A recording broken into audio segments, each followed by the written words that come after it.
Suamiku, ternyata mahar yang kamu berikan itu pinjaman.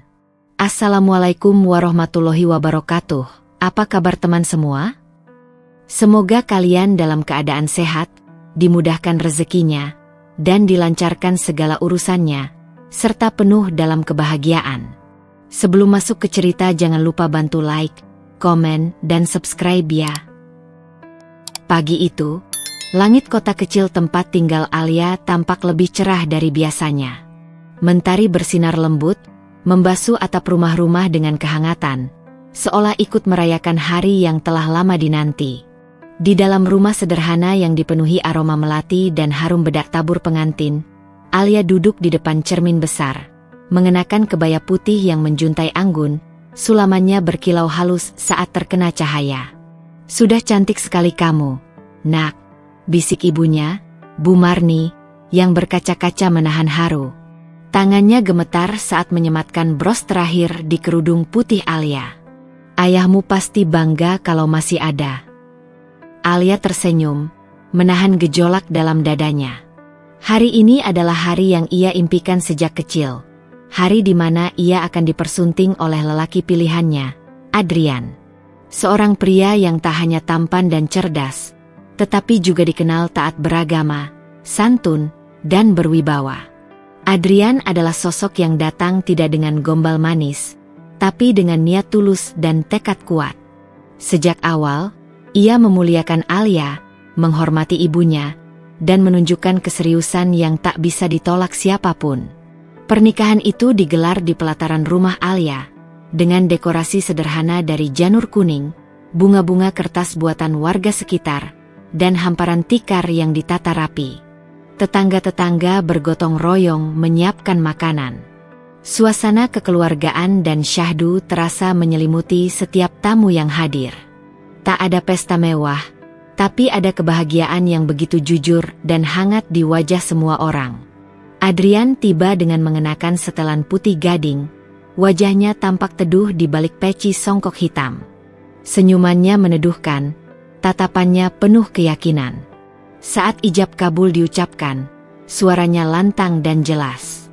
Alia menunduk, pipinya merona, air mata haru mengalir perlahan. "Alhamdulillah, sah," seru para saksi. Tepuk tangan riuh membahana, memecah suasana haru. Alia menggenggam tangan ibunya erat. Dalam hati, ia berbisik lirih, "Ini awal dari hidup baru. Insya Allah, aku akan menjadi istri yang baik." Hari itu, segalanya terasa sempurna. Setelah akad, mereka berdua duduk berdampingan di pelaminan, menerima tamu yang datang dari berbagai pelosok kampung. Banyak yang iri melihat mereka. Pasangan yang serasi, sama-sama sederhana, sama-sama tenang, seolah diciptakan untuk saling melengkapi. Anak-anak kecil berlarian, para ibu tersenyum sambil berbisik-bisik memuji pengantin, dan para bapak bersalaman dengan Adrian sambil menepuk pundaknya bangga. Namun, di balik senyum lebar Adrian saat memandangi istrinya, ada sesuatu yang menggumpal dalam dadanya. Ia tahu, senyum itu bukan sepenuhnya miliknya. Ada kegelisahan yang sejak tadi menggerogoti pikirannya. Hanya ia yang tahu kebenaran tentang mahar itu. Mahar berupa logam mulia dan sejumlah uang itu memang tampak meyakinkan, bahkan disiapkan dengan elegan dalam kotak beludru. Tapi tak seorang pun tahu bahwa itu bukan hasil kerja keras Adrian. Uang itu bukan dari hasil keringatnya sebagai konsultan keuangan. Bukan dari rekening pribadinya. Melainkan dari pinjaman cepat, yang tak seharusnya ia ambil. Dan ia belum tahu bagaimana akan mengembalikannya. Tapi hari ini, ia menyingkirkan kekhawatiran itu. Hari ini, ia memilih untuk percaya bahwa semuanya akan baik-baik saja. Alia berhak bahagia. Hari ini bukan saatnya untuk mencemaskan masa depan. Hari ini adalah hari pernikahan kami. Dan pesta pun berlanjut hingga sore, dengan gelak tawa, nyanyian tradisional, dan doa-doa yang mengalir dari tamu-tamu yang tak henti memberi restu. Alia benar-benar bahagia. Ia tak tahu bahwa kebahagiaan yang terasa sempurna itu sedang berdiri di atas pondasi yang rapuh dan penuh rahasia. Malam pertama pernikahan mereka dilalui dengan tenang dan sederhana. Di kamar yang dihias ala kadarnya dengan kelambu putih dan kelopak bunga melati di atas sprei bersih, Alia bersandar di pelukan suaminya. Tak ada yang lebih indah dari momen itu. Hatinya tenang. Doa-doanya seakan dijawab oleh Allah dengan menghadirkan pria seperti Adrian dalam hidupnya. Dalam bisik-bisik malam itu, mereka saling berjanji untuk selalu jujur dan menjaga satu sama lain. Hari-hari awal pernikahan mereka berjalan harmonis. Alia yang belum bekerja memilih mengurus rumah, dan Adrian melanjutkan rutinitasnya sebagai konsultan keuangan di sebuah kantor swasta. Setiap pagi, Adrian berangkat mengenakan kemeja rapi dan sepatu hitam yang selalu mengilap. Alia selalu menyiapkan sarapan dan menyuapkan segelas susu sambil tersenyum manis. Mereka pasangan baru yang jadi teladan di mata tetangga. Tampak serasi, saling menghormati, dan tak pernah terdengar berselisih. Namun, perlahan, awan tipis mulai menggantung dalam rumah tangga mereka. Seminggu setelah pernikahan, Alia dengan polos dan penuh semangat bertanya, "Mas, uang mahar itu mau disimpan di bank atau gimana? Aku bantu catat." "Ya, biar terencana." Adrian tersentak kecil, namun segera menyembunyikannya di balik senyum. "Iya, nanti Mas urus sendiri. Kamu nggak usah repot-repot." Alia mengangguk meski merasa sedikit canggung. Ia tak menyangka respon suaminya akan sesingkat itu. Tapi ia memilih percaya. Mungkin Adrian ingin menjaga tanggung jawab keuangan agar tak merepotkan istrinya yang masih belajar beradaptasi dengan dunia pernikahan. Namun kecurigaan Alia mulai tumbuh saat memasuki minggu kedua. Ia pernah melihat Adrian tampak gelisah menatap layar ponselnya berjam-jam. Sering kali pria itu duduk di teras malam-malam, sendirian, menelpon seseorang dengan suara rendah seperti sedang menghindari didengar. Satu malam, ketika Adrian tertidur di sofa, Alia mendekatinya pelan dan melihat notifikasi dari aplikasi pinjaman daring. "Ada apa ini?" batin Alia. Ia tak langsung bertanya. Ia tahu rumah tangga butuh kepercayaan dan waktu. Tapi sejak itu, ia mulai memperhatikan hal-hal kecil yang dulu terlewat. Adrian mulai pelit bicara soal uang. Saat Alia bertanya tentang rencana masa depan, seperti tabungan, atau kemungkinan menyicil rumah, Adrian menjawab singkat dan selalu mengganti topik. "Masih nanti, ya. Sekarang fokus kerja dulu," katanya sambil mencium kening Alia, seperti ingin memadamkan rasa penasaran itu dengan kasih sayang. Namun tindakan kecil Adrian lainnya mulai menambah daftar kejanggalan. Ia sering menghindari ATM bersama-sama. Pernah, saat Alia minta dibelikan blender karena yang lama rusak, Adrian hanya mengangguk tapi tak kunjung membelikannya. Bahkan, pulsa listrik rumah sempat mati 3 kali dalam sebulan. Bagi Alia, itu aneh, karena bukankah Adrian cukup mapan? Alia mulai gelisah, tapi tak ingin menjadi istri yang cerewet. Ia berusaha memahami, meyakinkan diri bahwa mungkin Adrian sedang dalam masa sulit di kantor, atau menanggung tanggung jawab keluarga lain. Tapi hati kecilnya terusik. Ia teringat kembali pada kotak mahar saat pernikahan dulu, sebuah kotak beludru yang kini disimpan Adrian di lemari terkunci.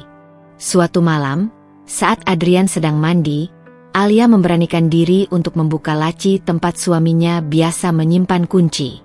Setelah mencari sebentar, ia menemukannya. Tangan Alia gemetar saat membuka lemari dan menarik keluar kotak mahar itu. Namun saat dibuka, isinya kosong. Tidak ada perhiasan. Tidak ada uang tunai. Hanya selembar kertas, surat perjanjian pinjaman dengan bunga besar dan tenggat waktu ketat. Nama Adrian tercetak jelas sebagai peminjam. Dunia Alia seakan runtuh dalam sekejap.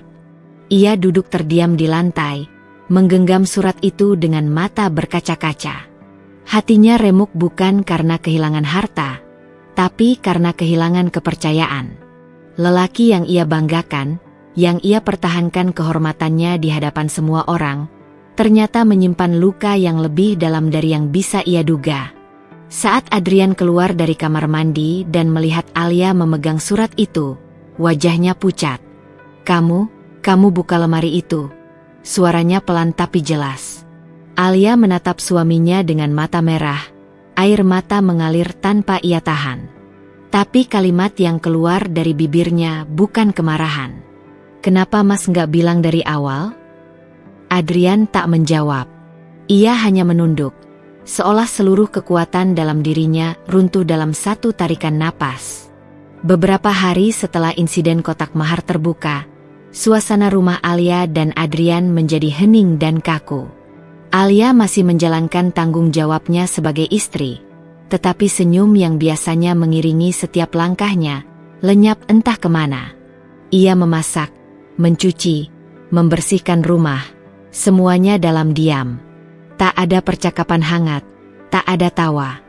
Hanya suara sendok bertemu piring dan langkah kaki yang berat di malam hari. Adrian sendiri seperti bayang-bayang dirinya yang dulu.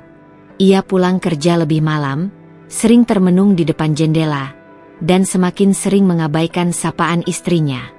Beberapa kali Alia mencoba membuka pembicaraan, tapi Adrian hanya menjawab pendek atau malah menghindar. Ia belum menjelaskan satupun alasan di balik pinjaman itu, dan Alia terlalu lelah untuk terus mendesak. Lalu, suatu sore yang mendung, terdengar ketukan di pintu. Alia membuka, dan di sana berdiri seorang pria muda dengan senyum ramah dan sorot mata canggung. Ia mengenakan kemeja santai dan membawa kantong plastik berisi buah tangan. "Permisi, ini rumah Adrian?" tanyanya sopan. Alia mengangguk. "Iya, Mas. Maaf, Mas siapa?" "Saya Reza, teman lamanya, dari SMA sampai kuliah. Bisa saya ketemu Adrian?" Alia mempersilakan masuk dan memanggil Adrian yang sedang berada di kamar. Saat Adrian keluar dan melihat Reza, raut wajahnya langsung berubah. Seperti bertemu dengan masa lalu yang ingin ia hindari. Reza langsung berdiri. Mereka bersalaman, dan dalam sekejap, suasana menjadi canggung. Tak ada tawa atau pelukan hangat seperti dua sahabat lama biasanya. Alia bisa merasakan ada sesuatu yang berat di antara mereka. "Boleh kita ngobrol sebentar, Yan?" tanya Reza lirih. Adrian mengangguk tanpa menatap Alia. Mereka duduk di ruang tamu, dan Alia, meskipun ingin memberi ruang, diam-diam mendengarkan dari dapur. Setelah basa-basi singkat, Reza langsung masuk ke inti pembicaraan. "Gue tahu lo pasti marah gue datang, tapi gue nggak bisa diam terus, Yan. Apalagi setelah tahu lo nikah sama Alia." Adrian menghela napas panjang. "Reza, tolong jangan buka itu di sini. Lo pikir gue bisa tenang setelah tahu uang mahar itu dari Rani?" Alia, yang sedang mencuci gelas, menjatuhkannya. Gelas itu pecah, dan suara dentingannya memecah suasana ruang tamu. Reza terdiam. Adrian menoleh ke arah dapur, lalu memejamkan matanya dalam-dalam. Alia keluar perlahan, menatap dua lelaki di depannya dengan wajah pucat. "Maaf, aku nggak sengaja dengar," katanya pelan. Adrian berdiri dan berjalan ke arah istrinya, tetapi Alia mengangkat tangan, menghentikannya. Matanya memohon kejujuran. "Siapa Rani?" Reza memandang Adrian, lalu memutuskan untuk bicara. "Alia, saya minta maaf kalau ini membuat situasi jadi rumit. Tapi kamu berhak tahu." Ia menarik napas, lalu melanjutkan. "Rani itu mantan pacarnya Adrian waktu kuliah. Mereka sempat serius. Tapi hubungan mereka putus karena banyak masalah.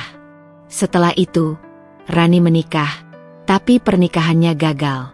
Sejak beberapa bulan lalu, dia kembali muncul di kehidupan Adrian." Alia memandang suaminya yang menunduk dalam-dalam, seolah ingin bersembunyi dari dunia. Reza melanjutkan, "Waktu Adrian bilang dia mau menikah tapi belum cukup uang untuk mahar dan pesta, Rani menawarkan bantuan. Dengan satu syarat, uang itu dianggap sebagai pinjaman pribadi, tanpa bunga. Tapi Adrian harus tetap menjaga komunikasi. Komunikasi? Suara Alia bergetar. Ya, jawab Reza pelan. Rani tahu Adrian orang baik. Dia tahu Adrian nggak akan lari dari tanggung jawab. Tapi yang nggak dia tahu, bahwa bantuan itu justru jadi jerat. Dan sekarang, Rani mulai muncul lagi. Lewat pesan, telepon, bahkan datang ke kantor Adrian. Alia terduduk. Dunia seakan runtuh di sekelilingnya. Semua yang ia banggakan, kemewahan mahar, citra suami yang religius dan bertanggung jawab, ternyata dibangun dari hubungan yang belum selesai dengan masa lalu. Ia bukan hanya menikahi Adrian, tapi juga bayangan perempuan lain yang masih menghantui. Adrian akhirnya angkat bicara, suaranya pelan dan berat. Aku salah, Alia. Aku terlalu gengsi mengaku sedang kesulitan. Aku nggak mau kamu tahu kalau aku belum cukup mapan. Aku malu. Jadi ketika Rani menawarkan bantuan, aku pikir aku bisa kendalikan semuanya. Tapi ternyata, aku justru kehilangan kendali. Alia menatap suaminya dengan tatapan yang tak bisa didefinisikan. Bukan marah, bukan kecewa, melainkan luka. Luka dari kepercayaan yang dihancurkan perlahan. Aku butuh waktu, Mas, katanya dengan suara nyaris berbisik. Bukan untuk meninggalkanmu, tapi untuk berdamai dengan kenyataan. Lalu ia masuk ke kamar, meninggalkan Adrian dan Reza di ruang tamu yang sunyi. Angin sore masuk dari celah jendela, membawa aroma hujan yang belum turun, menyapu ruang yang kini terasa dingin dan penuh penyesalan. Hari-hari setelah kedatangan Reza membuat rumah tangga Alia dan Adrian berubah menjadi ruang yang sunyi namun penuh ketegangan. Meski tidak ada pertengkaran terbuka, keheningan mereka bukanlah damai, melainkan jeda panjang antara kenyataan dan kejujuran yang belum tuntas. Alia menjalani hari seperti biasa, tapi batinnya terusik. Sejak Reza menyebut nama Rani, wajah itu menjadi bayangan dalam pikirannya. Siapa sebenarnya perempuan itu? Sejauh apa hubungan mereka? Apakah hanya pinjaman uang? Atau ada sesuatu yang lebih dalam yang belum diungkap Adrian? Ia berusaha menahan diri. Ia mencoba tidak berpikir buruk. Tapi rasa penasaran adalah duri yang perlahan menembus daging. Dan semakin Alia diam, semakin perih ia merasakannya. Suatu malam, saat Adrian tertidur di ruang keluarga karena terlalu lelah, Alia memberanikan diri memeriksa ponsel suaminya. Ini bukan kebiasaan Alia. Ia selalu percaya bahwa kepercayaan adalah tiang utama rumah tangga. Tapi malam itu, ada dorongan yang tak bisa ia tahan. Bukan karena cemburu, tapi karena luka yang dibiarkan menggantung terlalu lama. Ponsel itu tidak dikunci. Ia membukanya dengan tangan gemetar. Membuka aplikasi pesan satu persatu, mencari tanpa tahu apa yang ingin ditemukan. Atau mungkin ia tahu, tapi berharap tidak menemukannya. Sampai akhirnya, ia membuka aplikasi chat berikon biru. Di sana, paling atas, sebuah nama muncul, Rani. Dan disitulah dunianya runtuh. Pesan-pesan itu bukan sekadar basa-basi antara dua orang yang pernah dekat. Mereka adalah jalinan emosi, kenangan, dan sesuatu yang masih aktif berdenyut. Alia membaca dengan napas tertahan. Rani, terima kasih masih ingat hari ulang tahunku. Meski kamu sudah menikah, tapi perhatiannya masih sama ya, Yan. Adrian, aku nggak mungkin lupa. Bagaimanapun, kamu pernah jadi bagian penting hidupku. Rani, kadang aku berharap waktu bisa diputar. Apa kamu juga pernah mikir kayak gitu? Adrian, sering. Tapi hidup nggak bisa semudah itu. Aku punya tanggung jawab sekarang. Rani, tapi hati kamu belum sepenuhnya pergi, kan? Aku bisa merasakannya, Yan. Adrian, entahlah. Aku bingung, Ran. Kadang aku ngerasa ada bagian dari diriku yang masih tertinggal di masa itu. Alia menutup layar ponsel itu perlahan, seolah takut suara tangisnya akan membangunkan Adrian. Tapi air matanya sudah jatuh sejak pesan pertama. Tangis itu bukan hanya karena cemburu, tapi karena dikhianati dengan halus, dengan cinta yang masih menggantung di antara masa lalu dan masa kini. Selama ini ia percaya bahwa cinta bisa tumbuh dari keikhlasan. Tapi bagaimana mungkin cinta bisa tumbuh jika sebagian hati suaminya masih berada di tangan orang lain? Keesokan paginya, Alia terlihat tenang. Ia memasakkan sarapan seperti biasa. Tapi di dalam dirinya, badai sudah meletus. Ia menatap Adrian dengan senyum hambar, lalu berkata, "Mas, kita harus bicara. Nanti malam. Aku minta waktu Mas sepenuhnya." Adrian yang tengah menyeruput kopi hanya mengangguk, tak menyadari bahwa malam itu akan menjadi malam yang membuka semuanya. Saat malam datang, dan rumah sudah sunyi, Alia duduk di ruang tamu dengan wajah tenang namun mata yang sudah lelah menangis. "Mas, aku udah lihat isi pesanmu dengan Rani," katanya pelan. Tak ada amarah dalam suaranya, hanya kepedihan yang tak bisa lagi dibungkam. Adrian tertegun. Wajahnya pucat, dan tubuhnya tampak kehilangan tenaga. "Mas nggak perlu jelaskan apapun, karena aku sudah cukup mengerti. Aku hanya ingin tanya satu hal." Adrian menatap Alia dalam-dalam. "Apa? Mas pernah benar-benar mencintai aku? Atau aku hanya pelarian agar Mas terlihat sudah move on di mata semua orang?" Pertanyaan itu menggema seperti guntur dalam ruangan. Adrian tertunduk. Lama. Lalu ia menjawab lirih. "Aku mencintaimu, Alia. Tapi mungkin aku belum belajar mencintai dengan benar." Alia tersenyum kecil, getir. "Itu jawaban paling jujur yang pernah aku dengar dari Mas sejak kita menikah." Ia bangkit dari kursinya dan melangkah ke kamar. Malam itu, mereka tidur di ranjang yang sama, tapi dunia mereka sudah berbeda. Antara cinta dan luka, kini berdiri duri yang mulai tumbuh, dan siap menusuk kapan saja. 2 minggu berlalu sejak malam penuh kejujuran itu, namun kejujuran bukan selalu penyembuh. Bagi Alia, kata-kata Adrian yang mengaku belum bisa mencintai dengan benar adalah luka yang terus menganga, tak berdarah, tapi menyiksa perlahan. Sejak malam itu, rumah mereka tak lagi terasa seperti tempat berpulang. Dinding-dindingnya dingin, seolah meresapi keheningan yang makin pekat. Adrian masih tidur di ranjang yang sama, masih makan masakan Alia, masih memakai baju yang disetrika istrinya. Tapi ia tak benar-benar hadir. Tatapannya kosong, ucapannya minim, dan sentuhannya tak lagi mengandung kasih.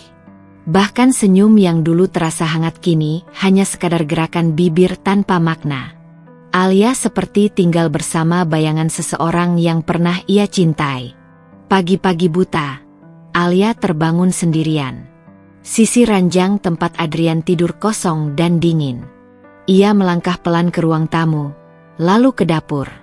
Tak ada tanda-tanda keberadaan suaminya. Di atas meja makan, hanya ada secari kertas. "Mas, ada urusan kantor. Pulang malam." Kalimat pendek yang entah keberapa kali ia temui dalam seminggu terakhir. Padahal, dulu, Adrian tak pernah lupa pamit, selalu berpamitan dengan ciuman lembut di dahi. Tapi kini, semuanya terasa seperti prosedur rumah tangga, bukan cinta. Alia menarik napas dalam, lalu duduk di sofa ruang tamu. Ia mengusap perutnya sendiri, lalu memeluk tubuhnya erat. Rumah ini terasa begitu luas. Terlalu luas untuk satu orang yang hanya menunggu dan menduga-duga. Hari itu ia memasak seperti biasa, membersihkan rumah, bahkan menyiapkan sepiring makanan favorit Adrian. Tapi seperti dugaan, makanan itu tak disentuh hingga malam. Alia memandangi jam dinding yang berdetak keras di tengah sunyi. Pukul 11 malam. Tak ada kabar. Ia mengirim pesan. "Mas di mana?"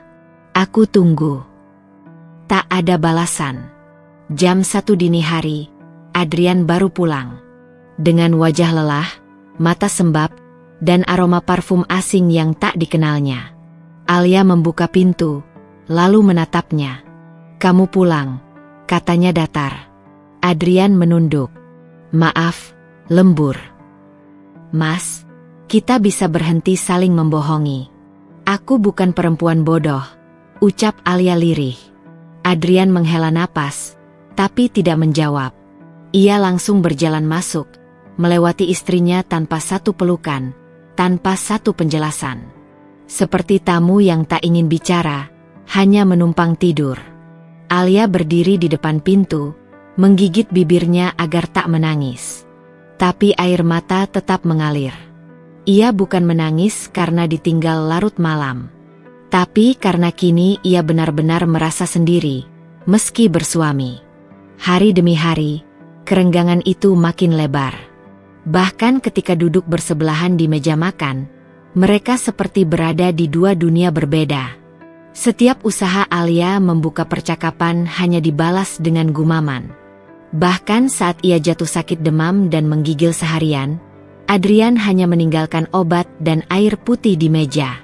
Tak ada pelukan, tak ada kekhawatiran. Malam-malam Alia kini dipenuhi tangis yang ditahan bantal. Ia mulai bertanya-tanya, apakah pernikahannya memang hanya ilusi yang ia bentuk sendiri? Apakah sejak awal, Adrian hanya memilihnya sebagai pelarian dari bayang-bayang masa lalu? Suatu sore, saat menyapu teras, Alia melihat tetangga barunya, Bu Laras, menatapnya dengan raut iba. "Masih muda, tapi wajahmu sudah seperti wanita tua yang kelelahan," ucap Bu Laras tiba-tiba. Rumah tangga itu memang bukan soal menikah, tapi bertahan dengan cinta yang terus diuji. Alia tersenyum kecut, lalu masuk kembali ke dalam rumah. Perkataan itu menusuk, karena benar. Cintanya sedang diuji. Tapi ia tak tahu apakah cinta itu masih ada di kedua sisi. Malam itu, Alia menulis di buku hariannya. "Aku merasa seperti tamu di rumahku sendiri. Tak lagi dicintai, tak lagi didengarkan. Apakah semua wanita merasakan ini setelah menikah? Atau hanya aku yang mencintai terlalu dalam pada orang yang belum selesai dengan masa lalunya? Jika aku pergi, apakah dia akan mencariku? Atau justru merasa lega?" Alia menutup bukunya perlahan. Kali ini ia tidak menangis. Ia mulai memahami, kadang cinta bukan hilang karena kebencian, tapi karena hati yang dibiarkan menggantung tanpa kepastian, terlalu lama. Dan malam itu, Alia mulai memikirkan sebuah kata yang dulu tak pernah ia bayangkan. Pisah. Alia tidak pernah membayangkan suatu hari ia akan berdiri di depan sebuah butik kecil yang tampak mewah di jantung kota, menatap papan nama bertuliskan, Rani Setiadi, Modest Couture. 1 minggu penuh ia habiskan dalam kebisuan, menyimpan dendam yang tidak meledak, hanya menyusup pelan dalam diamnya. Namun, pagi itu, Alia bangun dengan perasaan yang berbeda, bukan kemarahan, tapi ketegasan. Ia butuh jawaban. Ia lelah menjadi perempuan yang menunggu penjelasan dari seorang suami yang tak lagi mau bicara. Maka ia mencari sendiri. Lewat jejak media sosial, lewat ingatan nama yang disebut Reza, dan akhirnya menemukan tempat ini. Ia berdiri cukup lama di depan butik itu, mencoba menenangkan degup jantungnya yang semakin cepat. Nafasnya pendek, tangannya gemetar. Tapi ia mendorong pintu kaca itu juga. Suara lonceng kecil menyambutnya. Di balik meja resepsionis, seorang perempuan dengan wajah manis menoleh dan tersenyum. Usianya mungkin tak jauh dari Alia, tapi dengan make-up sempurna, rambut tertata, dan aroma parfum elegan, ia terlihat seperti perempuan yang tak pernah merasa cukup. "Selamat pagi. Bisa saya bantu?" tanya wanita itu. Alia menatap matanya.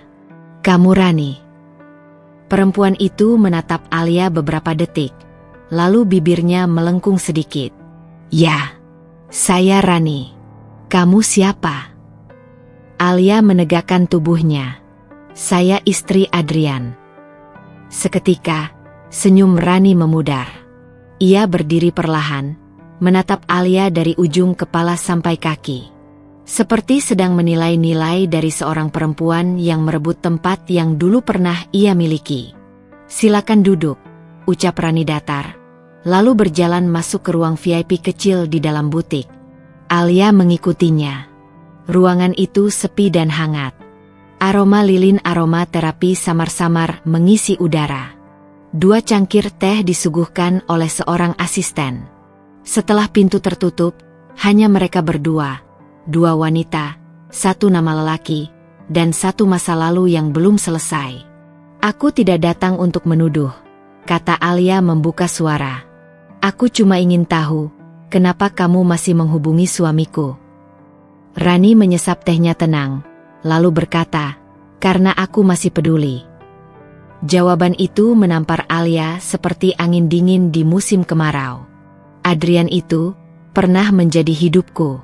Lebih dari 4 tahun aku bersamanya. Kami tumbuh bareng, jatuh bangun bersama. Tapi saat itu kami terpaksa berpisah karena keadaan. Dia orang yang baik. Dan ketika dia butuh bantuan, aku merasa itu kesempatan bagiku untuk membalas masa lalu kami yang terpotong. Dengan cara memberinya uang mahar, suara Alia bergetar, tapi tetap menatap tajam.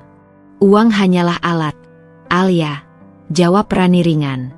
"Tapi yang kuberi sebenarnya adalah harapan." "Harapan untuk apa?" tanya Alia, meski ia sudah tahu jawabannya. Rani tersenyum, namun kali ini senyumnya dingin. "Untuk kembali."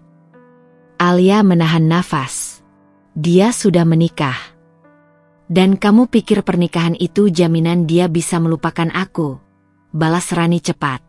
"Kamu tahu tidak, kalau sebelum menikah denganmu, dia datang ke rumahku, menangis, bilang dia tidak siap kehilangan aku." Alia merasakan perutnya mual. Tapi ia tetap duduk di sana. Ia tidak ingin menangis di hadapan wanita ini. "Tidak sekarang. Kenapa kamu biarkan dia menikahiku kalau kamu tahu dia belum selesai denganmu?" tanyanya lirih. Rani menghela napas. "Karena saat itu aku masih menyembuhkan diri dari kegagalan rumah tanggaku sendiri. Tapi sekarang, aku sudah lebih kuat. Dan ketika aku lihat dia tak bahagia bersamamu, aku tahu, mungkin aku masih punya tempat." Alia menatap Rani lekat-lekat. "Kamu mungkin benar. Dia belum bahagia. Tapi kamu salah kalau mengira kamu bisa menyelip masuk hanya karena itu." Rani menahan tawa sinis. "Kamu bicara seperti istri yang tidak tahu suaminya masih datang padaku malam-malam." Darah Alia mengalir dingin. Ia menunduk sebentar, menelan ludah pahit yang tak bisa ditelan. "Kalau begitu, aku kasihan sama kamu," kata Alia pelan. Rani mengernyit. "Karena kamu hanya jadi tempat pelarian dari seorang pria yang bingung. Kalau dia benar-benar mencintaimu, dia takkan biarkan kamu jadi perempuan kedua. Dan kalau kamu benar-benar mencintainya, kamu akan tahu bahwa cinta yang sejati bukan yang datang di sela pernikahan orang lain." Alia bangkit dari tempat duduknya. Kali ini ia tidak menangis. Wajahnya tenang. Dadanya tegak. Ia menatap Rani terakhir kali, lalu berkata, "Kamu mungkin punya masa lalu bersamanya, tapi aku yang harus menentukan apakah dia punya masa depan denganku." Dan tanpa menunggu balasan, Alia melangkah pergi, meninggalkan ruangan itu dengan langkah ringan, seakan beban di pundaknya selama ini mulai terangkat sedikit demi sedikit. Di luar, matahari bersinar terik. Tapi bagi Alia, hari itu adalah titik terang. Bukan karena masalahnya selesai, tapi karena kini ia tahu bahwa pertarungan sesungguhnya bukan lagi dengan Rani, tapi dengan hatinya sendiri. Apakah ia sanggup mempertahankan cinta yang tak utuh? Malam itu langit mendung, tetapi hujan tak kunjung turun. Seperti hati Alia yang penuh awan kelabu, tapi tak juga meledak menjadi air mata. Ia duduk di pojok kamar, memeluk lututnya, menatap kosong ke arah jendela. Bayangan pertemuannya dengan Rani masih menari-nari dalam kepalanya, seperti luka yang ditaburi garam setiap kali diingat. Adrian baru pulang pukul 9 malam. Langkah kakinya terdengar malas, wajahnya letih, tapi bukan letih karena pekerjaan. Ada kekesalan di sorot matanya, seolah rumah ini bukan lagi tempatnya beristirahat, melainkan medan interogasi yang ingin ia hindari. Alia menyambutnya dengan pelan. "Kita perlu bicara, Mas." Adrian menaruh tasnya tanpa menatap istrinya. "Bicara apa lagi, Alia? Kita sudah bicara terus sejak awal masalah ini muncul." "Belum, Mas," jawab Alia tenang. "Yang banyak bicara itu aku." Mas cuma diam dan menghindar. Adrian menghela napas panjang, lalu duduk di sofa dengan wajah kesal. "Kenapa sih kamu nggak bisa berhenti nanya-nanya? Nggak semua hal harus kamu tahu. Alia, kamu terlalu banyak curiga. Ini rumah tangga, bukan ruang sidang." Alia berdiri, kaget. "Mas serius? Aku bertanya karena aku istrimu. Karena aku ingin tahu di mana posisi aku di hidup Mas sekarang. Bukan karena aku mau menyidang Mas. Tapi caramu bertanya itu nyakitin. Kamu kayak nggak percaya aku sama sekali," bentak Adrian tiba-tiba. Alia mundur setapak. Untuk pertama kalinya sejak mereka menikah, Adrian membentaknya. Suaranya keras, dingin, dan tajam. Bukan sekadar marah, tapi benci yang belum selesai dengan dirinya sendiri. "Kalau kamu terus kayak gini, jangan salahkan aku kalau aku lebih nyaman di luar daripada di rumah," tambah Adrian dengan nada tinggi. Perkataan itu menusuk dada Alia seperti belati. Ia menatap suaminya dengan mata yang membasah, tapi air matanya belum jatuh. "Kalau rumah ini tidak lagi jadi tempat Mas merasa nyaman, mungkin aku yang harus pergi." Adrian diam. Tak menjawab, tak menahan, tak mencegah. Hanya diam. Dan itu lebih menyakitkan daripada makian apapun. Pagi harinya, Alia duduk sendiri di ruang makan, menatap ponsel di tangannya. Jari-jarinya ragu menekan nomor ibunya. Sudah lama ia tak pulang, tak berani pulang, karena ia ingin rumah tangganya terlihat utuh di mata orang tuanya. Tapi sekarang, bahkan dirinya sendiri tak tahu apa yang sedang ia pertahankan. Setelah menarik napas panjang, ia akhirnya menghubungi sang ibu. "Halo, Ma," suaranya serak. Di seberang, suara Bu Marni langsung penuh kehangatan. "Nak Alia, kamu kenapa? Suaramu kayak habis nangis."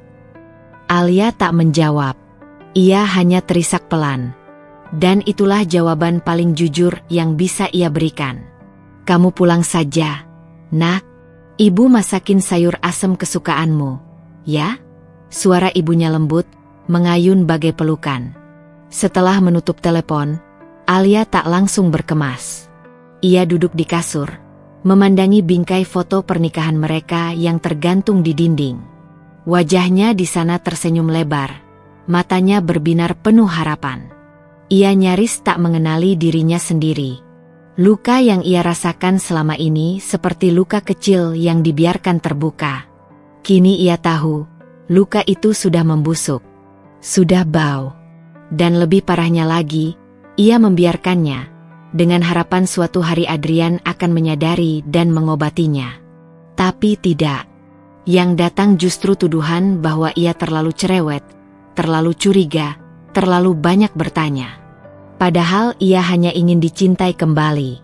Sore hari, Alia menulis sepucuk surat dan meletakkannya di atas meja makan. "Mas Adrian, aku akan pulang ke rumah ibu untuk beberapa waktu. Bukan untuk lari, tapi untuk menyembuhkan diri. Aku bukan perempuan yang sempurna, tapi aku layak dicintai dengan jujur dan dihargai tanpa harus selalu bertanya. Jika suatu hari Mas ingin bicara dengan hati yang jernih, aku akan mendengarkan. Tapi jika Mas hanya ingin terus menghindar, biarkan aku belajar melepaskan." Alia. Dengan langkah ringan dan hati yang berat, Alia berjalan keluar dari rumah yang dulunya penuh tawa. Kini ia hanya membawa satu koper kecil, dan segenggam harapan, bahwa mungkin, jarak bisa menyembuhkan apa yang kejujuran tak mampu perbaiki. Dan di balik tirai kamar, Adrian membaca surat itu dengan rahang mengeras. Tapi tidak satupun air mata jatuh dari matanya. Bukan karena ia tidak peduli, tapi karena egonya masih terlalu tinggi untuk menerima bahwa ia telah kehilangan sesuatu yang berharga, karena kesombongannya sendiri. Pagi itu, kabut masih menggantung tipis di desa tempat Alia dibesarkan. Burung-burung berkicau seperti biasa, sawah-sawah berembun, dan aroma tanah basah menyambut langkah kakinya. Setelah sekian tahun tinggal di kota, kembali ke desa seperti kembali ke pelukan yang tak pernah berubah, tenang, jujur, dan penuh keikhlasan. Ibu menyambutnya dengan peluk erat tanpa banyak tanya. Alia hanya memeluk erat tubuh tua itu, menangis sepuasnya di bahu perempuan yang telah melahirkannya. Di rumah sederhana itulah, Alia perlahan merajut kembali dirinya yang hancur. Hari-harinya kini diisi dengan kegiatan yang menenangkan, membantu ibu menyiangi kebun kecil, memasak di dapur dengan bumbu tradisional, menimba air dari sumur, dan duduk di teras membaca buku-buku usang yang dulu menemani masa remajanya. Jauh dari keramaian kota, jauh dari tekanan rumah tangga, jauh dari tatapan mata Adrian yang dingin. Namun yang paling ia nikmati adalah kesendirian yang tidak menyiksa. Ia tidak lagi menunggu kepulangan suami. Tidak lagi menahan isak tangis tengah malam. Tidak lagi pura-pura kuat.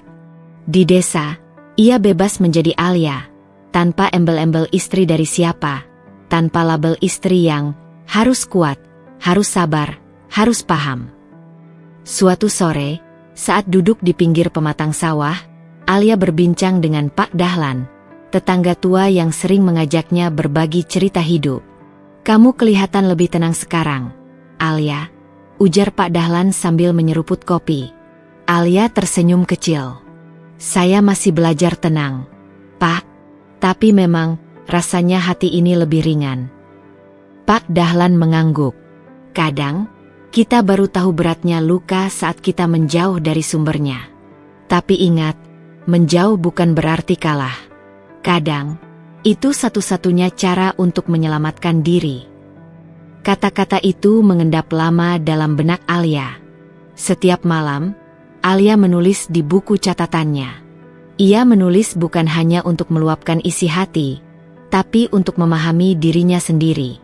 Ia merenungi ulang seluruh perjalanan rumah tangganya, dari pertemuan manis, akad nikah yang suci, hingga luka-luka yang menumpuk dan diabaikan. Apakah aku terlalu berharap pada cinta dari orang yang bahkan belum selesai mencintai dirinya sendiri? Apakah kesetiaan berarti bertahan meski dihancurkan perlahan-lahan? Atau, apakah cinta sejati adalah ketika aku akhirnya memilih diriku sendiri, bukan orang lain? Pertanyaan-pertanyaan itu tidak langsung dijawab. Tapi perlahan, jawaban-jawaban itu muncul dalam tindakannya sehari-hari, dalam senyumnya yang mulai tulus, dalam tidurnya yang mulai nyenyak, dan dalam langkah-langkahnya yang kini lebih mantap menapaki tanah. Suatu hari, Pak Kepala Desa mengundangnya untuk mengisi pelatihan keterampilan menjahit bagi ibu-ibu muda di desa. Keahlian Alia yang dulu dipelajarinya di kota, akhirnya berguna di sini. Ia kembali menemukan makna dari dirinya, bukan sebagai istri Adrian, tapi sebagai Alia yang mandiri dan berharga. Sore itu, ketika matahari mulai turun, Alia duduk di beranda rumah dengan ibu. "Ibu bangga sama kamu, Nak," kata Bu Marni lembut. "Kamu mungkin belum selesai dengan luka itu, tapi kamu tidak membiarkannya membusuk." Alia menatap langit yang kemerahan, lalu berkata lirih, "Aku sedang belajar melepaskan. Bukan karena aku tak sayang, tapi karena aku ingin sembuh." Lalu ia membuka surat yang sempat ditulisnya untuk Adrian, tapi belum pernah ia kirimkan. Dengan tangan tenang, ia membacanya kembali. "Mas Adrian, jika surat ini sampai ke tanganmu, mungkin kamu sudah menyadari bahwa aku tidak pergi untuk menyakitimu. Aku pergi untuk menyelamatkan diriku. Aku tidak tahu apakah Mas akan berubah, atau apakah cinta kita bisa disembuhkan. Tapi aku tahu, aku tidak bisa terus tinggal di rumah yang hanya menyisakan tembok, tanpa hati, tanpa pelukan, tanpa jiwa. Aku tidak butuh rumah yang besar. Aku hanya butuh tempat di mana aku bisa merasa aman, dicintai, dan dihargai. Dan itu tidak aku temukan bersamamu. Jika Mas benar-benar ingin memperbaiki semuanya, kamu tahu di mana aku bisa ditemukan. Tapi jika tidak, aku juga tidak akan menunggumu selamanya. Karena kali ini, aku memilih diriku sendiri. Alia. Ia menutup surat itu, melipatnya dengan rapi, dan menaruhnya di meja kamarnya. Ia belum memutuskan akan mengirimkannya atau tidak. Tapi menulisnya saja sudah cukup membuatnya merasa sedikit lebih utuh. Bab ini bukan tentang perpisahan yang final, tapi tentang keberanian untuk memilih cinta yang paling penting, cinta pada diri sendiri. Dan di balik keputusan terberat itu, Alia akhirnya belajar bahwa tidak semua pernikahan berakhir dengan kehancuran. Kadang, ia berakhir dengan kebangkitan seorang perempuan yang selama ini diam-diam dihancurkan oleh kesabaran. Sudah 3 minggu sejak Alia pergi, dan rumah itu tak lagi terasa seperti rumah. Sepi, berantakan, dan dingin. Piring kotor menumpuk, baju-baju belum dicuci, dan aroma lembut dari masakan Alia yang biasa menyambut kepulangan Adrian kini hanya tinggal bayangan. Awalnya, Adrian menikmati keheningan itu. Ia berpikir, kepergian Alia hanya sementara, drama khas istri yang terluka, lalu pulang karena rindu. Tapi ternyata, semakin hari Alia tak kembali, semakin rumah itu seperti liang sunyi yang menggerogoti jiwanya perlahan. Ia mulai merasa canggung di dalam rumah sendiri. Tidur tak nyenyak, bangun dalam kekosongan, makan seadanya. Bahkan pekerjaannya di kantor mulai terganggu. Ia kehilangan semangat, kehilangan arah. Dan yang paling menyakitkan, ia merindukan Alia dalam diam, tapi terlalu malu untuk mengakuinya bahkan pada dirinya sendiri. Suatu malam, Adrian duduk di kamar dengan lampu temaram, menatap bingkai foto pernikahan mereka. Ia mengusap wajah Alia yang tersenyum dalam gambar itu, dan tiba-tiba tenggorokannya tercekat. Alia, gumamnya lirih. Aku sudah menghancurkanmu, ya. Lalu ia menunduk, menangis untuk pertama kalinya sejak Alia pergi. Tangis yang bukan sekadar sedih, melainkan penyesalan yang menyesak. Ia mulai mengingat segalanya.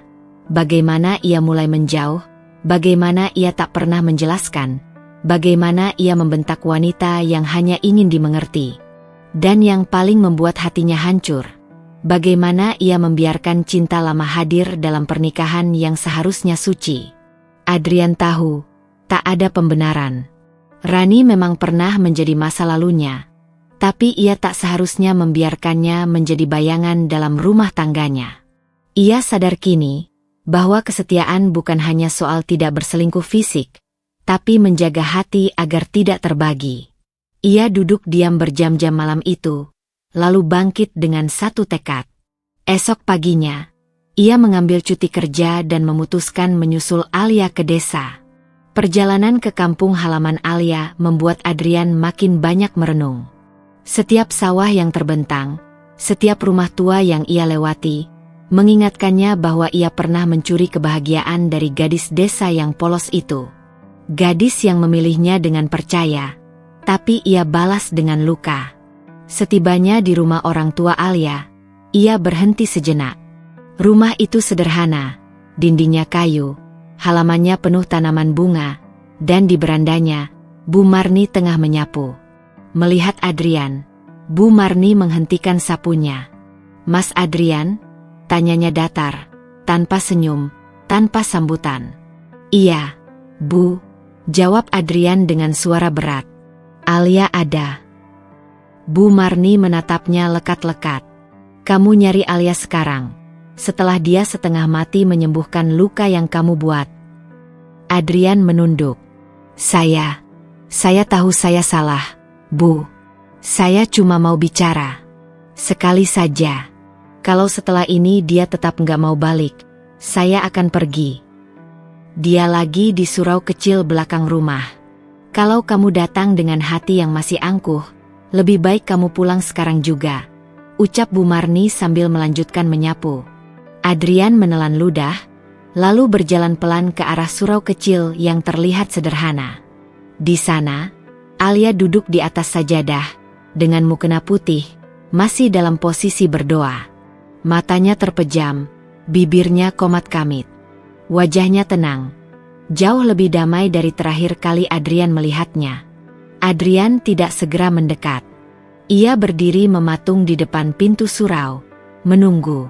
Sampai akhirnya Alia membuka mata dan melihatnya. Mereka saling tatap. Tak ada sapaan. Tak ada senyum. Aku cuma mau bilang satu hal, ucap Adrian dengan suara bergetar. Alia diam. Aku salah. Salah karena membiarkan kamu merasa sendiri. Salah karena menjadikan rumah tangga ini tempat kamu merasa tak diinginkan. Dan salah karena membiarkan orang lain masuk ke ruang suci yang seharusnya hanya milik kita. Adrian menunduk. Air matanya jatuh tanpa bisa dicegah. Aku nggak datang untuk minta kamu kembali sekarang. Aku datang untuk minta maaf. Dari lubuk hati paling dalam. Alia menatap pria yang pernah ia cintai tanpa ragu. Pria yang juga membuatnya kehilangan dirinya sendiri. Tapi kini, di hadapannya, pria itu bukan lagi sosok angkuh yang dulu ia kenal. Ia rapuh. Ia retak. Alia menunduk perlahan, menyeka air mata yang jatuh. Terima kasih sudah datang. Tapi maaf. Aku belum tahu apakah aku masih punya tempat di hatimu yang dulu aku isi sendirian. Adrian mengangguk. Pahit.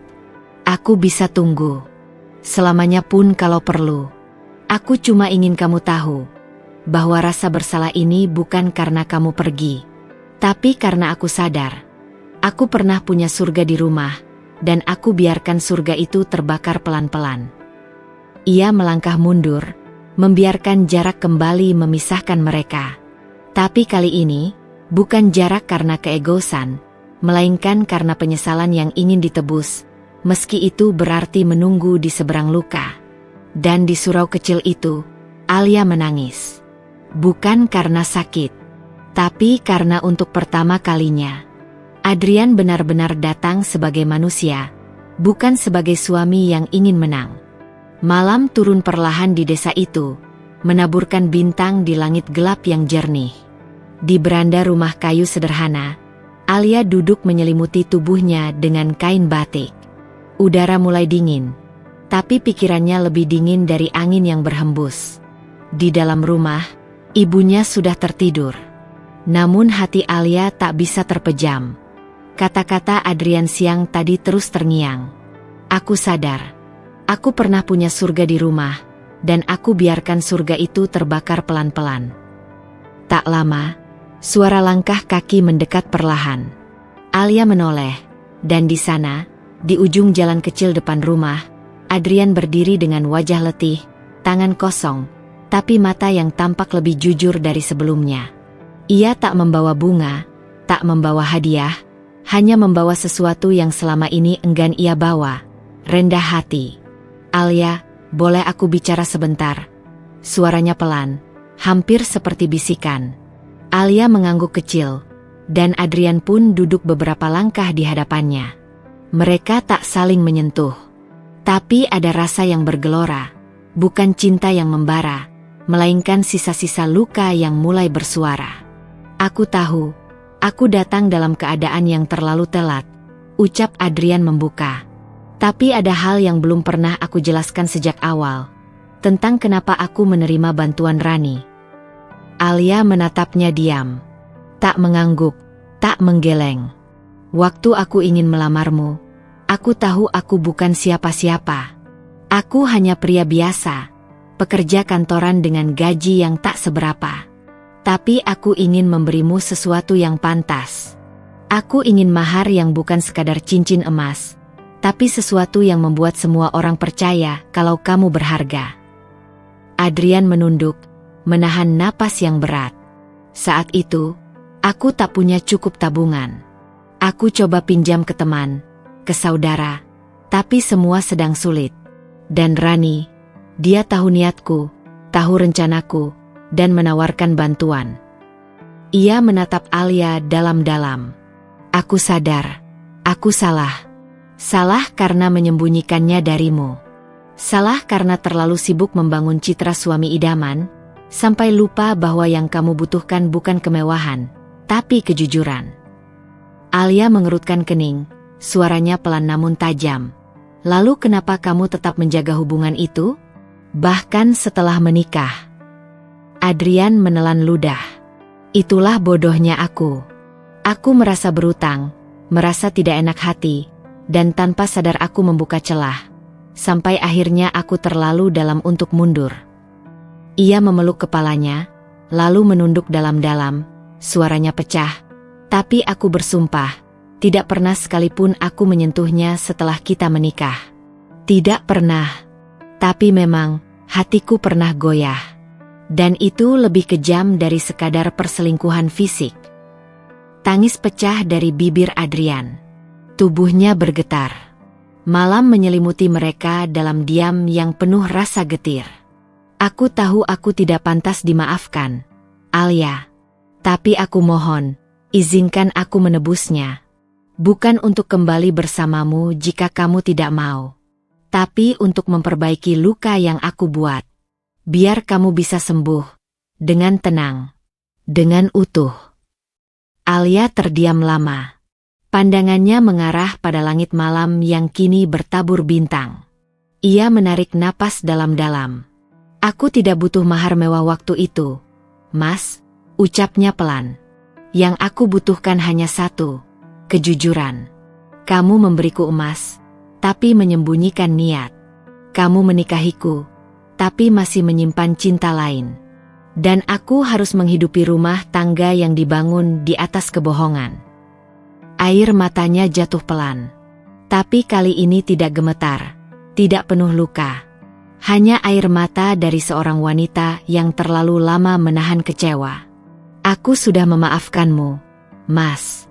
Tapi aku belum tahu apakah aku bisa mencintaimu lagi dengan cara yang sama.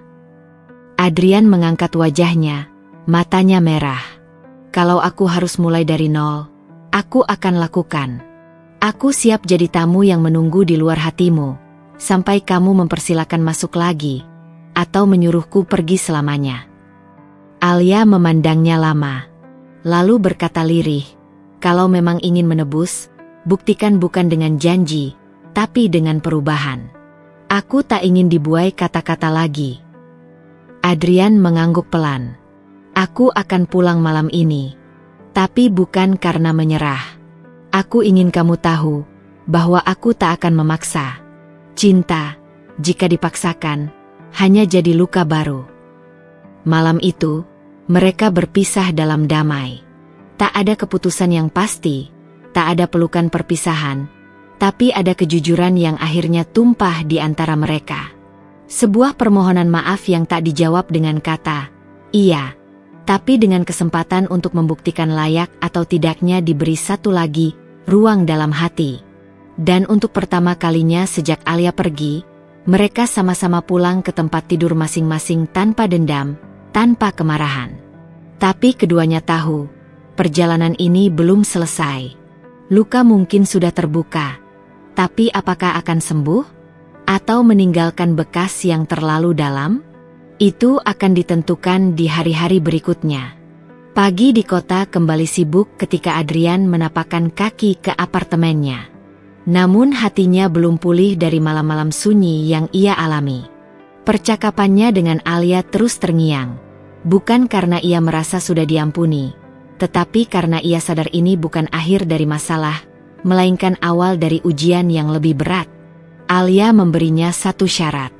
Lunasi semua utangmu kepada Rani. Dan setelah itu, putus semua hubungan. Jika kamu benar-benar ingin memperbaiki pernikahan ini, jangan bawa masa lalu ke masa depan yang ingin kamu bangun ulang bersamaku. Adrian tak menjawab saat itu. Ia hanya mengangguk dengan kepala tertunduk. Tapi hatinya mantap. Kali ini, Tidak akan ada keraguan. Beberapa hari kemudian, Adrian menghubungi Rani untuk pertemuan terakhir. Bukan di restoran, bukan di kafe, melainkan di tempat netral. Sebuah taman kota yang sepi, di bawah pohon rindang yang jauh dari keramaian. Rani datang dengan langkah percaya diri seperti biasa. Senyumnya tetap manis, namun sorot matanya penuh rasa ingin tahu. Kukira kamu akan lama menyadari siapa yang benar-benar peduli padamu, ucap Rani sambil duduk di bangku taman. Adrian menatapnya, kali ini bukan dengan rasa ragu atau simpati, tapi dengan kesadaran penuh bahwa ia harus menyelesaikan semuanya. Aku datang bukan untuk membuka masa lalu, Ran, tapi untuk menutupnya, katanya tegas. Rani mengernyit. Maksudmu? Adrian membuka map kecil yang dibawanya. Di dalamnya, tumpukan uang tunai dan bukti transfer. Aku lunasi semua pinjaman waktu itu, sampai ke angka terakhir. Termasuk bunga yang kamu sendiri tidak pernah minta, tapi aku hitung sebagai rasa terima kasih. Rani terdiam. Matanya memanas. Tangannya menepis map itu. Jadi kamu datang ke sini untuk bayar utang, lalu pergi, ucapnya tajam. Tidak hanya pergi, tapi memutus semua kontak, jawab Adrian. Maaf, Ran. Aku terlalu lama hidup dalam bayang-bayang yang aku ciptakan sendiri. Aku pikir aku bisa menjaga hubungan baik dengan masa lalu sambil membangun masa depan. Tapi ternyata tidak bisa. Bukan jika aku ingin kembali pada istriku dengan hati yang bersih. Rani menggenggam jemarinya sendiri. Ia menahan amarah yang datang bersamaan dengan kesedihan. Kamu tahu, Adrian, aku bukan cuma bantu kamu dengan uang. Aku bantu kamu karena aku masih punya rasa. Aku pikir kamu juga merasakannya. Adrian menunduk sejenak, lalu menatap mata Rani dengan jujur. Mungkin dulu aku memang goyah, tapi rasa itu bukan cinta. Itu rasa bersalah yang aku salah artikan. Dan sekarang kamu pilih Alia, perempuan desa yang bahkan tidak mengerti siapa kamu sebenarnya. Alia justru satu-satunya yang melihat siapa aku sebenarnya, bahkan saat aku sendiri tidak mengenali diriku. Dia yang bertahan, meski aku perlakukan seperti bayangan. Rani tertawa pahit. Ia berdiri, wajahnya menegang. Kamu akan kembali pada wanita yang kamu lukai, dan meninggalkan wanita yang menolongmu. Justru karena aku sudah terlalu lama menyakiti Alia. Aku tahu, waktunya aku berhenti menyakiti orang lain juga. Termasuk kamu. Hening panjang menyelimuti mereka. Rani akhirnya mengambil map itu. Ini bukan tentang uang, tapi tentang kamu yang tak bisa menghargai hati yang sudah terbuka untukmu. Adrian mengangguk. Mungkin aku pantas dianggap pengecut. Tapi kali ini aku tidak akan lari. Aku datang bukan untuk menghiburmu, tapi untuk minta kamu melepasku. Rani menatap Adrian terakhir kali, dengan mata berkaca-kaca, lalu berbalik tanpa berkata apa-apa. Hari demi hari setelah itu, Adrian mulai berubah. Ia menghapus kontak Rani dari ponselnya, memblokir semua media sosialnya, dan bahkan meminta HRD kantornya untuk tidak melibatkan Rani dalam proyek manapun yang beririsan dengannya.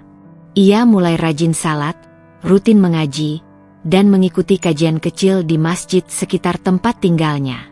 Tak ada yang menyuruhnya. Tak ada Alia yang mengawasi. Tapi kini, ia melakukan semua itu untuk dirinya sendiri. Perlahan, ia bukan hanya ingin mendapatkan kembali Alia, tapi menjadi laki-laki yang memang layak mendampinginya. Ia bahkan kembali bekerja lebih giat, menyisihkan gaji bulanan untuk tabungan rumah tangga. Ia mulai menulis surat kepada Alia setiap minggu, bukan surat rayuan, tetapi surat perkembangan. Tentang apa yang ia pelajari, kesalahan yang ia sadari, dan langkah kecil yang ia ambil untuk menjadi lebih baik. Surat-surat itu tidak pernah dibalas Alia. Tapi ia tahu, Alia membacanya. Dan itu sudah cukup baginya untuk terus melangkah. Sementara itu, di desa, Alia mulai membuka hatinya perlahan. Ia belum memutuskan apakah akan kembali, tapi ia tahu satu hal, Adrian sedang diuji. Dan untuk pertama kalinya, bukan hanya oleh takdir, tapi oleh dirinya sendiri. Suatu pagi, Bu Marni menyodorkan surat dari Adrian. Alia membaca surat itu sambil duduk di bawah pohon jambu di belakang rumah. Alia, aku tak minta kamu percaya lagi. Aku tahu itu terlalu besar. Tapi izinkan aku terus mencoba jadi laki-laki yang kamu doakan dulu. Bukan karena ingin kembali, tapi karena aku ingin menjadi pantas, meski kamu akhirnya memilih untuk tidak menoleh lagi. Alia menutup surat itu dengan mata berkaca. Kali ini, bukan karena sakit, tapi karena rasa syukur. Bahwa mungkin, dari puing-puing rumah tangga yang hancur, akan tumbuh sesuatu yang baru. Sesuatu yang lebih kuat. Karena ia dibangun dari kejujuran dan penyesalan yang sungguh. Dan di dalam hati Alia, yang semula beku, kini mulai tumbuh tunas kecil, tunas harapan. Belum tentu cinta itu akan kembali utuh. Tapi mungkin, ia bisa lahir kembali. Hari itu langit cerah, dan angin bertiup pelan, seolah ikut menyambut sesuatu yang baru. Di pelataran rumah kayu sederhana di desa, tampak meja kecil yang dihias dengan kain putih, setangkai melati, dan 2 kursi kayu menghadap ke arah sawah. Tak ada dekorasi mewah, tak ada pelaminan besar. Hanya ada keluarga terdekat, para tetangga yang membawa tumpeng dan doa, dan sepasang mata yang kini saling menatap bukan dengan air mata, melainkan dengan keteguhan. Alia berdiri dengan kebaya sederhana berwarna krem pucat. Wajahnya tenang, namun di balik ketenangan itu ada jutaan cerita yang telah ia lalui. Di hadapannya, Adrian berdiri gagah dengan kemeja putih, memegang sebuah kotak kecil beludru biru tua. Hari itu bukan hari pernikahan baru, tapi hari perbaruan janji, bukan di depan penghulu atau kamera, melainkan di hadapan semesta, dan lebih penting lagi, di hadapan hati masing-masing yang telah diuji waktu dan luka. Setahun telah berlalu sejak Adrian mengucap permohonan maaf itu. Selama itu pula, ia menjalani hari-hari dengan penuh pembuktian. Surat-suratnya terus datang ke Alia, bukan berisi rayuan, tapi kabar pertumbuhan, tentang bagaimana ia melunasi hutang, menjauh dari masa lalu, membangun usahanya kecil-kecilan, hingga berhasil membuka kios alat tulis sederhana di dekat kantornya. Alia membaca semuanya diam-diam. Ia tidak menjawab, tapi ia mengikuti. Ia tahu, Adrian tidak lagi berusaha mendapatkan simpati, tapi berlatih menjadi pria yang akhirnya layak dipercaya. Dan ketika surat terakhir datang, bukan dalam amplop biasa, tapi dalam kotak kecil berisi cincin perak sederhana, hati Alia bergetar. Alia, ini bukan mahar mewah, bukan dari utang, dan bukan untuk membanggakan diri. Ini adalah hasil keringatku sendiri. Mungkin nilainya kecil, tapi niatku kali ini utuh, tanpa kebohongan. Aku ingin mempersembahkan bukan hanya cincin ini, tapi versi terbaik dari diriku. Bukan untuk mengulang masa lalu, tapi untuk berjalan bersama di masa depan. Alia tahu, inilah saatnya memberi jawaban. Kini, di bawah langit biru dan suara gamelan lembut dari radio tua Pak Lurah, Adrian berlutut di hadapan Alia. Tapi ini bukan lamaran, bukan rayuan, hanya satu permohonan dari hati yang dulu pernah hancur, dan kini ingin diperbaiki dengan tangan sendiri. Alia, ucap Adrian lembut, hari ini aku tidak datang sebagai pria sempurna, tapi aku datang sebagai pria yang telah belajar dari kesalahan. Aku ingin memperbarui janji kita, bukan janji di depan banyak orang, tapi janji dari hati ke hati. Aku tidak ingin rumah mewah, tidak butuh sorotan, hanya ingin kamu kembali menjadi teman dalam perjalanan hidupku. Ia membuka kotak kecil itu. Di dalamnya ada cincin sederhana. Cincin yang ia buat sendiri dari hasil usahanya berdagang alat tulis. Dari setiap lembar rupiah yang ia sisihkan dengan sabar. Di sebelah cincin itu ada selembar kertas kecil, bertuliskan tangan. Aku ingin mencintaimu dengan jujur. Jika dulu aku berbohong karena ingin terlihat hebat, kini aku belajar bahwa kejujuran jauh lebih berharga daripada gengsi. Alia menatap kotak itu. Tangannya bergetar pelan saat menyentuh cincin tersebut. Lalu ia menatap Adrian dan tersenyum. Bukan senyum yang manis karena cinta, tapi senyum yang lahir dari kedewasaan. "Mas Adrian," ucapnya pelan, "aku juga bukan Alia yang dulu. Aku telah belajar bahwa cinta tidak hanya tentang bertahan, tapi tentang saling membangun. Dan jika hari ini kita memulai lagi, maka mari kita mulai bukan dari impian yang indah, tapi dari kenyataan yang jujur." Adrian bangkit. Mereka saling tatap dalam diam. Tanpa pelukan dramatis, tanpa air mata berlebihan. Hanya genggaman tangan yang kuat, sebuah kesepakatan untuk saling memaafkan dan melangkah bersama, kali ini tanpa bayang-bayang masa lalu. Sore itu, di bawah langit desa yang tenang, mereka mengucapkan janji sederhana. "Aku berjanji akan mencintaimu, tidak dengan sempurna, tapi dengan jujur. Dan aku akan mempercayaimu, bukan karena kamu tak pernah salah, tapi karena kamu mau berubah." Dan di antara doa-doa para tetua desa, senyuman tulus dari Ibu Alia, dan taburan bunga melati yang ditebarkan anak-anak kecil, lahirlah pernikahan yang baru, bukan dari upacara, tapi dari pertautan dua jiwa yang telah jatuh, terluka, lalu bangkit kembali dengan keyakinan bahwa mahar sejati adalah hati yang jujur, dan komitmen yang tulus.